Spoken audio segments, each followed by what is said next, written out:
Welcome to The Trend. I'm Rebecca Granet. You see him every Sunday night in the CBS political drama, Madam Secretary. The very talented actor and singer Erich Bergen is here. Welcome, Erich. Thank you. I have one question. Are these Yes. chocolate? They are, with caramel.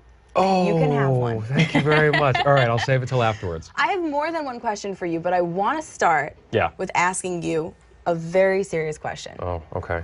When do you sleep? Well, it's interesting. It's bizarre hours. I mean, I'm a theater kid at heart. Yeah. So, you know, for most of my career, I was a sleep-inner till about noon, because then you'd have your show at 8 o'clock at night. You know, Broadway shows started around 7 or 8. And then you come off stage, and then you don't really kind of wind down till 3 in the morning, just naturally. But when you are doing a television show, it's kind of the opposite. I mean, most of my wake-up calls are around 4:45 in the morning. You get to set at about 5:30. And there are some days where if you're just filming 1 or 2 scenes, I can be done by noon. And there are days where you start at 5:30 and you don't get done until 9 p.m. I'm lucky enough that I'm not on set every single day, but for someone like Téa Leoni, the star of our show, she, I don't know when she sleeps. I think she sleeps maybe in the car ride home, I guess. She catches a few winks. Yeah, maybe. But you know, she has 2 kids, and it's crazy. Right? It's but amazing. I mean, you're such a hard worker. You do concerts for people. You're in theater. You're famously in the Jersey Boys movie. Yeah. You're in Madam Secretary. You're also doing VH1's Save the Music benefits. So we'll get to all of that. Yeah. But so we'll start with Madam Secretary. All right, let's start. It is in its 3rd season, so congratulations on that. Yeah. What is it like being on set with everyone and allowing that chemistry to continue to build season after season? Well, I think we have a cast of not only incredible actors, we got very, very lucky, but we have a cast full of really smart people who are actually interested in the topics that we're covering. So we're very passionate about the show and the things that we're talking about. You know, we're not doing some kind of vampire teen drama. You know, we're covering a topic that is very near and dear to our hearts, the cast. So, and so applicable to everyone's well, lives. that's the thing. It's timely information. Of course, we're going home and we're watching what happens on the news, and then we're kind of going to work and doing our version of what's happening in the real world. So I think we're in a very engaged group, and I think we are lucky enough to be a group of people who actually genuinely like each other. It's kind of a drama-free set. I don't know how that happened with that many actors on set, but it's a political drama that's drama-free. Exactly, it really is. It really is. I think it's a group of people who have been working for a long time in many different projects, and a lot of us, actually probably least amount me, but these are people who've been around for a while and really know what they're doing, and they know to go to work, do their work, and go home. They're really great people. So it's an incredible set, and I think that really comes across in the show. It does. And speaking of people who've been in the business, and you play against Téa Leoni, the wonderful Téa Leoni, and you play Blake in the show as her personal assistant. I am Madam's secretary. Yes. Yeah.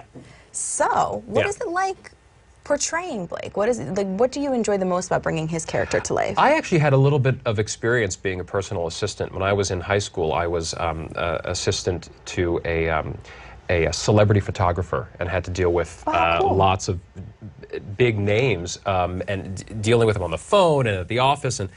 And so I have experience being a neurotic OCD, you know, crazy organizer like Blake is. So I really tapped back into that. Blake is definitely an outsider to government. He came from Madam Secretary's previous job, Elizabeth's, before she was Madam Secretary, when she was working at a university. And I came with her from that world. So he's an outsider and kind of learning as he goes. And he's also, because he's not a career politician, because he has not been in government his entire career, he kind of is the outsider of the group, kind of like how you and I would be, where when something crazy happens in government and we're yelling at the TV, oh, come on, what are you talking about? He's one of those people, but he has to kind of keep it suppressed because now he's inside. Which makes him so relatable as a character, too. Exactly. Which is pretty cool. And the writers have gotten, you know, very, they've picked up on how I say lines and kind of my smart aleck. Yeah. So they sort of write to you. They write to me now, and that is often very revealing when I read a new script and go, "What do you guys think of me?" But it's great. What are you making me do? Exactly. Well, the show, I know fans are very excited about this. The show sort of comes back on March 5th, Sunday, March 5th. What can, as much as you can tell us, what can fans expect to see going forward in the rest of the season? You know, here's the funny thing. I don't know, and I'm not saying that because I don't know. I'm not saying that. I should say I'm not saying that because I'm trying to hold something from you. Exactly. We're not that far ahead of what's airing. I think we're about to start filming episode 19, and I think it's 15 that's about to air. Okay. So we're, you know, at this point we're not that far ahead, and we. This is funny. You know, Tim Daly, one of the stars of the show, recently broke both of his legs in a skiing accident at Sundance. So when that happened, we had to change over. We had to film all these things out of order. I have no clue what episode I'm filming. We're in this weird time right now where we had to film ahead our stuff to give him some time to heal. The TV world, right? The TV world. It's so clip-based. Right. To be very honest with you, I have no clue what's about to happen because I've lost track. But well, then you'll be yelling at the TV with all of us. I'll be yelling at the TV. Listen, I watch the show sometimes and go, "Hey, that's pretty cool. I've forgotten completely that I filmed it." Oh my gosh. So I don't know. What I can tell you is that it probably is, you'll probably see a more aspirational version of government than you see if you were to turn on CNN. Okay. We try to aim for government that does the right thing. You had a front row seat to a very exciting, or close enough to a front row seat, to a very exciting experience. You were at the Grammys. I was just at the Grammys, you were yes. Just at the Grammys. I was nominated for Best Rap Album. Were you really? No, it's a lie. Okay. I was going to say, if you're going to go there, I'm going to make you do the song. So. Yeah, well, you know, me and Chance the Rapper, we're very close. You're very close? Yeah. Do you rap in your car? No. No? No. 0%? Well, first of all, I don't have a car, so that would be that. But no, when I lived in Los Angeles, when I had a car, I think I mostly sang guilty pleasure rock ballads. That was kind of your thing. Yeah. I was gonna say, I feel like we're tapping into the Erich Bergen alter ego here. Yeah, like, who are you really when you're not? No, I did go to the Grammys and I loved it. I mean, you know, music is my first and foremost my main love. I mean, I fell into acting later on, but I thought I was going to be a pop star when I was starting. When I was a kid, I wanted to be like all of the artists on MTV. There was a party trick. My mother and father used to haul me out if they were having a party. I would do We Are the World and imitate all the different artists in We Are the World just straight through the entire song. That's so cute. It was a lonely childhood, but yeah. Each one of them were your imaginary friends. Yeah, no kidding. So I've always been obsessed with music and still am, and I wanted to go to the Grammys, and they said, sure, fine, come. Now, when you were there, Adele did a very touching tribute to George Michael. Yeah, beautiful. What was it like being in the audience? Obviously, that famous moment, she stops and restarts. Yeah. What was it like being in the audience for that moment? I think there's, you know, it's funny, there's certain people that can get away with that, and there's certain people that can't get away with that. I think Adele is such an artist of such a high caliber, and that voice and her respect for other artists, her respect for the stage, and her respect for the musicians, and in this case, her respect for George Michael, that she said, I'm going to get this right. And it made for great television. I mean, everyone is on her side. I mean, you know, I think if other artists had done something like that, they wouldn't have gotten away with it. But it was a very supportive room. And it was actually kind of a relaxed Grammys. I don't know how it was on how it came across on TV, but it kind of had this living room vibe. I don't know, maybe it was just because all the songs were more, you know, subdued this year, but it was a great moment, and she couldn't have sounded better, and she took that beautiful George Michael song, and Hans Zimmer did a new arrangement of it for her, and it was gorgeous. But you know, my favorite that night was Bruno Mars. I'm an obsessed Bruno Mars fan. I'm such a Bruno Mars fan. I know. Yeah. I went to Vegas for New Year's to see him live, and it was one of the greatest concerts I've ever seen. He's incredible. He's the real deal. He extends songs even larger, like longer than even what's on the album. Right, or you hear on the radio. You're like, what are you doing? And he just goes and he's just It's incredible. an amazing show. Yeah. It's an amazing show. George Michael. Yeah. The late, the great. I know. George Michael. You have an incredible opportunity for people to come see a tribute to George Michael. VH1 Save the Music Foundation is doing a benefit concert celebrating George Michael, hosted by Elvis Duran. This is on April 24th. It is. At the Highline Ballroom. Yeah. And you are going to be performing there. I'm going to be performing in it. I put the whole thing together. I had this idea. I did this thing when I was living in Las Vegas a bunch of years ago when I was in Jersey Boys out there. My hero growing up was Michael Jackson. And when Michael died, I decided to do a big benefit concert. Music education is a cause that's very important to me. I'm a product of music education in New York City public schools. I grew up here. So yeah, you're a local guy. I am. So I'm a product of music education in public schools. I'm a product of public schools. And when Michael died, I wanted to do something to kind of spin the narrative into a positive thing, because when any of these mega artists who have any kind of controversy, whether it be drugs or anything, when they die, the attention goes straight to that. And for me, I don't want to know about that. I mean, sure, fine, but I care more about the music. That's what's important to me. So I try to spin the narrative back to the music. And so when Michael died, we did a big benefit in Las Vegas. We raised $100 grand for music education in Las Vegas public schools. And we had all the stars from the shows on the Las Vegas Strip come and do a Michael Jackson song. I had the same thought to do that again this time, because I just found the kind of gross interest online when George Michael passed to be about his private life. I don't care about his private life. What always attracted all of us to George Michael, his incredible music. It was the music. It was never his private life then, so why should it be now? Yeah. He did write incredible music. And I think in the case of George Michael, much like Michael Jackson, it kind of gets looked at as 80s or 90s or anything like that, but they're just great songs. So I called my friends over at VH1 Save the Music, and I called Elvis Duran, and I said, I have an idea. Let's get our favorite singers to come together that are in New York and we're putting together a big orchestra, and we're going to do the music of George Michael, and all the money is going to go to New York City, not New York City, but public schools in general, to VH1 Save the Music Foundation. We're on track to raise about $50,000 in one night. I'd love to get it to $100,000. We have about, I think there's like 50 tickets left at this point, and we're announcing some performers next week who are going to be part of the show, who I can tell you once we announce them, there won't be any tickets left. So if you want to come, get them now. HighlineBallroom.com, I think you can look for more information. HighlineBallroom.com, yes, we're there. Yes, so people can get that as well. Real quick before we transition to our 10 for 10, which, by the way, what you're doing, an incredible opportunity for people to help music in public schools, so that's great. Taya Leone's birthday's coming up. Oh, that's right, it is. Are you guys going to do anything? Does the cast do anything for her birthday?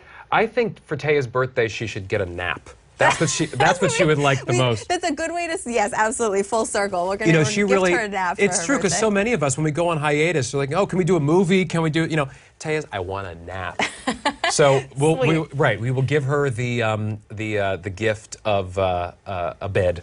Okay. Yeah. That sounds good. Yeah.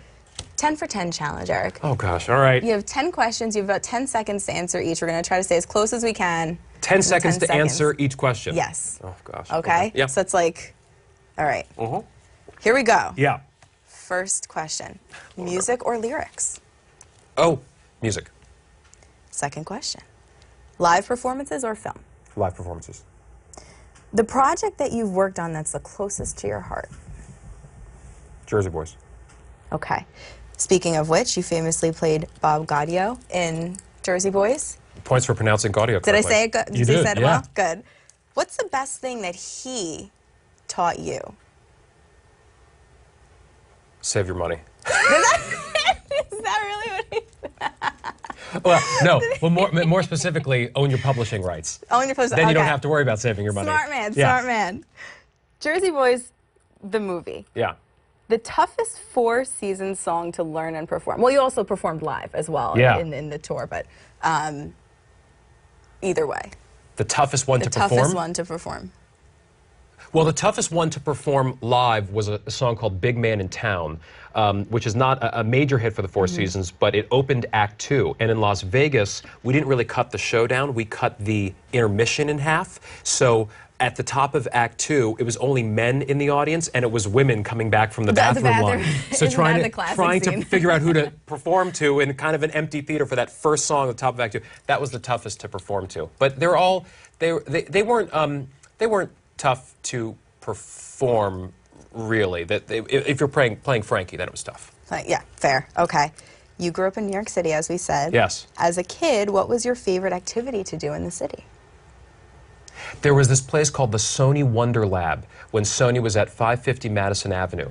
And there was this, it basically taught you all things recording technology. It was like a interactive museum for kids who were nerds about music. It was the greatest thing ever. Really? Greatest. Oh, gosh. Oh, my gosh. Best. That's cool. That informs what you're doing now. Exactly. Which is great. You were born on New Year's Eve. I was. So the craziest way you've celebrated your birthday, because I'd imagine a New Year's Eve birthday would be... I shared the New Year's Eve birthday with B.B. Newirth from Madam Secretary, by the way.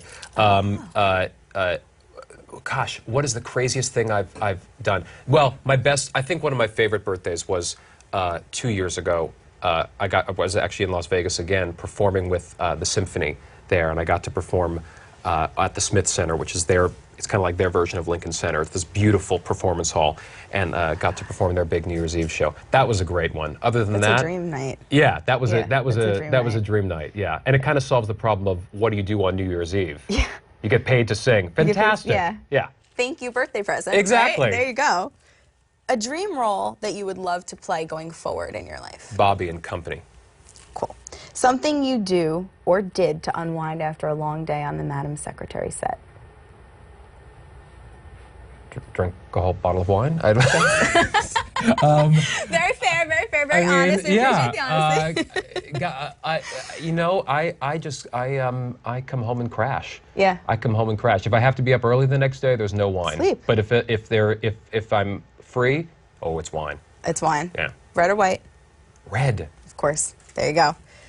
There's a lot of theater folk in the cast. There is. From Madam Secretary. Yeah. You guys all are from, not all, but many are from mostly theater backgrounds. Absolutely. If you were to collaborate on a song or an album with a cast member, who would produce the strangest collaboration with you? Who produced the strangest collaboration? Yes. Like something that you think would be strange or odd, or this may not work, but it's cool. Anyway. Oh my gosh, I don't know who would be the strangest or the oddest. I mean, oh gosh, I don't know. I don't know that anything would be odd because all of us are pretty much jive together pretty well. What about the best collaboration then? Well, you know, singing with Bettina Miller is, oh my gosh. I've done that before. You did the piano. We did that on the show, and then with that New Year's Vegas show I did, Bettina and I sang Ain't No Mountain High Enough with the symphony, which was great. You know what I really want to do? Keith Carradine, who won the Oscar for Nashville, the song that he wrote in Nashville, I'm Easy. He plays the guitar so beautifully. I would always love to sing as he plays the guitar, so if he's watching. All right, Keith. Because that's what he's doing this afternoon, is watching me talk. Yeah, why not? Why not? A million reasons. This has been thrilling. This has been thrilling, Erich. Well, you know what? You're fabulous, and Madam Secretary is great. I want to make sure everybody checks out Madam Secretary. It comes back March 5th, 9/8 Central on CBS, and then also head over to HighlineBallroom.com for those tickets for VH1 Save the Music benefit concert. It's going to be fabulous. Thank you so much for being here. Thanks for having me. I appreciate it. Thank you. And I'm eating my chocolate now. Yeah, you can have it. That's the reward at the end. Oh, cool.